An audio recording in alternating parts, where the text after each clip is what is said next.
बिस्मिल्लाहिर्रहमानिर्रहीम अल्हम्दुलिल्लाहि रब्बिल आलमीन वमा अर्सलनाका इल्ला रहमतल लिल आलमीन। बाद खुदा बुज़ुर्ग तुई किस्सा मुख्तसर। नाज़रीन, प्रोग्राम फ़िक्र सुकून के साथ आपके सुकून की फ़िक्र लिए मैं हूँ आपका मेज़बान अज़हर इकबाल शाहबरी। नाज़रीन, खैर मकदम है आप सब का, और हम जो भी आपके मैसेजेस हमें व्हाट्सएप के ज़रिए मिलते हैं, हम कोशिश करते हैं कि उनकी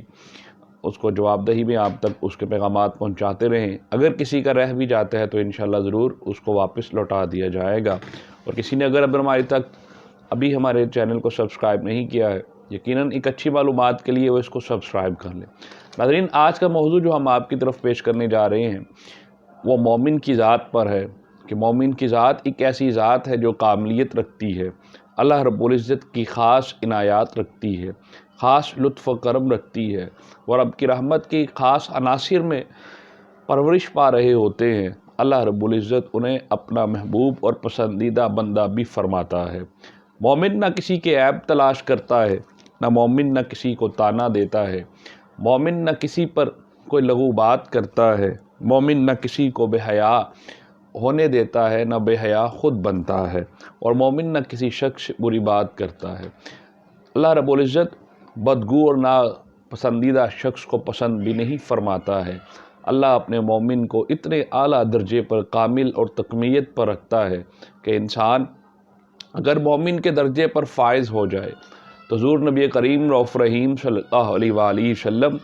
एक दिन जब काबे का तवाफ़ कर रहे थे, सरकार जलाल में आते हैं और फरमाया कि ऐ मोमिन, माना तेरा जो हो जलाल बहुत ज़्यादा है, तो अपने रब का घर है, लेकिन याद रख मेरे मोमिन की शान तुझसे कहीं ज़्यादा बुलंद होगी। तो इसलिए हमें चाहिए कि हम एक मोमिन की सी ज़िंदगी गुजारे जो अल्लाह रब्बुल इज़्ज़त ने हमें अता फ़रमाई है। नाज़रीन मोहतरम, फरमान मुस्तफ़ा सल्लल्लाहु अलैहि वसल्लम है कि जब कोई मोमिन किसी दूसरे मुसलमान के ऐब ढूंढता है, अल्लाह फिर उसके ऐब ढूंढने लग जाता है, और जिसके ऐब ख़ुद रब ढूंढने लग जाता है उसको फिर ज़लीलो और रुसवा कर देता है, ख्वाह वो अपने घर में ही क्यों ना छुपा हो। यानी कि अगर हम ये सोचते हैं कि यार फ़लाँ शख्स की अगर हम ऐब ढूंढेंगे,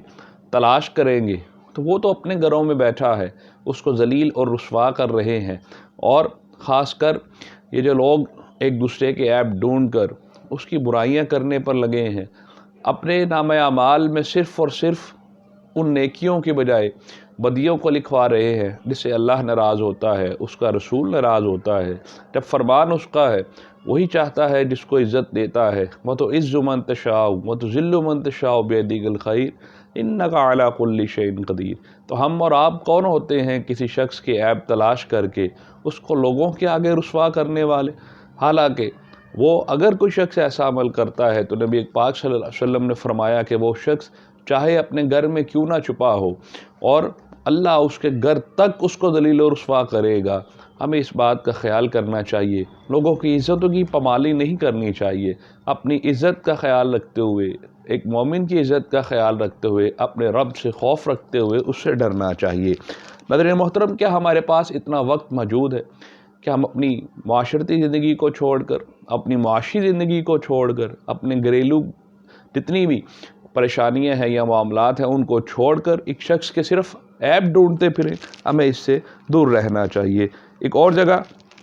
नबी करीम रऊफ़ रहीम सल्लल्लाहु अलैहि वसल्लम ने फरमाया कि जब कोई शख्स किसी मुसलमान को किसी इस गुनाह पर ताना ज़नी करे जो गुनाह उसने छोड़ दिया है, और वो उसको ताना ज़नी करे, अल्लाह रब्बुल इज़्ज़त की कसम वो शख्स उस वक्त तक नहीं मरेगा जब तक वो गुनाह उसके अंदर नहीं पाया जाएगा। फ़ैसला हमने करना है, आया कि हमें इस चीज़ से बाज़ रहना है कि अपने अंदर वो ख़ासियत पाई रखनी है जिससे अल्लाह और उसका रसूल नाराज़ होते हैं। हमें जब कोई शख्स गुनाहों पर तौबा कर लेता है, वो उस बंदे का और रब का मामला है, हमें उस चीज़ से बाज़ रहना चाहिए। उस शख्स को तानाज़नी नहीं देनी चाहिए जो गुनाह वो छोड़ चुका है। यकीनन अगर उसने उस गुनाह को छोड़ दिया है, रब उसको माफ़ फरमाने वाला है। यकीनन उसने उसको माफ़ फरमाया है तो अपनी बारगाह में सजदारेज़ी की तौफ़ीक भी अता फरमा रखी है। और अगर आप ये काम करते हैं कि अगर उस शख्स को वो तानाज़नी नहीं देते हैं और अगर आप उससे बाज़ रहते हैं, तो सुनन इब्ने माजा में اللہ رب العزت نے نبی کریم رؤوف رحیم صلی اللہ علیہ وسلم نے فرمایا کہ جو ایمان والا اپنے بھائی کو صرف پریشانی کی حالت میں تسلی دے، کوئی شخص آپ کے پاس پریشان حال آیا ہے، اگر آپ اس کو اس کی پریشان حالی میں تسلی دیں گے تو اللہ رب العزت اس کو قیامت کے دن عزت کے لباس سے نوازے گا، اللہ اس کو عزت کا لباس عطا فرمائے گا۔ تو عزت کا لباس جب ایک طرف رب انعام فرما رہا ہے کہ تم لوگوں کو تانا دینے کی بجائے، تانا زنی کرنے کی بجائے، بلکہ آج ہمارے گھریلو معاملات میں بھی یہی دیکھا جاتا ہے کہ طرح طرح سے مختلف لوگوں کو تانا زنی دی جاتی ہے، مختلف لوگوں کے اوپر الزامات لگائے جاتے ہیں۔ آج گھروں کا وہ سکون کیوں برباد ہو چکا ہے؟ صرف اسی لیے کہ فلاں شخص کو فلاں تانا دے رہا ہے، فلاں کو فلاں تانا دے رہا ہے۔ اگر ہم ایک معاشرتی ذمہ داریوں میں ایک اہم ذمہ داری دیکھیں جو کہ ہمارے اپنے گھروں سے شروع ہوتی ہے، ایک ساس سے شروع ہوتی ہے، ایک بہو سے شروع ہوتی ہے، ایک دیور سے شروع ہوتی ہے، ایک اولاد سے شروع ہوتی ہے، شوہر سے شروع ہوتی ہے، خاوند سے شروع ہوتی ہے، اور ایک باپ کی صورت میں شروع ہوتی ہے۔ اگر پورا معاشرہ، پورا گھر ایک دوسرے کو الزامات دینے پر لگا ہے، تانا زنی کرنے پر لگا ہے، ایک دوسرے کی عزت اور رسوائی کو توڑنے کے لیے لگا ہوا ہے، تو وہ معاشرہ، وہ عزتیں وہ کیسے قائم رہیں گی؟ دوسری طرف سرکار دو عالم صلی اللہ علیہ وآلہ وسلم فرما رہے ہیں کہ اگر آپ صرف اتنا کریں کہ کوئی شخص آپ کے پاس آ کر بیٹھتا ہے، اس کو آپ عزت کی نگاہ سے دیکھتے ہیں، اس کو تسلی دیتے ہیں کہ تیری جو بھی پریشانی ہے یقیناً جتنا ہم ہو سکے گا دور کریں گے، اور جتنا اللہ چاہے گا وہ دور کرے گا، سرکار فرماتے ہیں کہ اللہ روز قیامت اس کو عزت کے لباس سے نواز دے گا۔ بخاری مسلم میں نبی کریم رؤوف رحیم صلی اللہ علیہ وآلہ وسلم نے فرمایا کہ تم کسی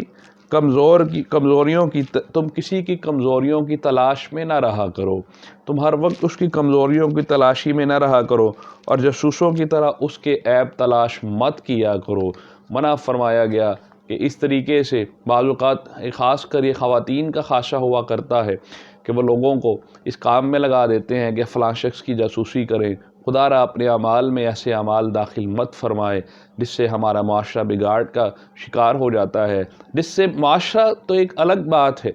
معاشرتی زندگیاں پھر آپ کی اپنی ایک خود اپنے ساتھ جڑی نہیں ہوتی ہیں، آپ کے معاشرے کے ساتھ بہت سے ایسے عزیز و اقارب رشتہ دار، خود اپنی اولاد آپ کے ساتھ چل رہی ہے، خود آپ کے رشتہ دار آپ کے ساتھ چل رہے ہیں، آپ کا ذہنی سکون آپ کے ساتھ چل رہا ہے، اس لیے اپنے ذہنی سکون کو انسان کے خود اختیارات میں اللہ نے عطا فرما رکھا ہے، آپ اس کو اچھا بنائیں یا اس کو برا بنائیں۔ ہم نے تو کوشش کی ہے کہ اپنی اصلاح کریں، پھر اس کے ساتھ آپ کی بھی اصلاح کریں، اور امید کرتے ہیں کہ آپ ہمارے ان پیغامات پر ضرور یقیناً عمل کریں گے، اور اللہ اور اس کے رسول کے ہاں ضرور مقبول درجات کی طرف جانے کی کوشش کریں گے، ہم بھی کریں گے انشاءاللہ، یقیناً آپ بھی کریں گے۔ اجازت دیجیے فکر سکون کی ٹیم کے ساتھ، السلام علیکم ورحمۃ اللہ وبرکاتہ۔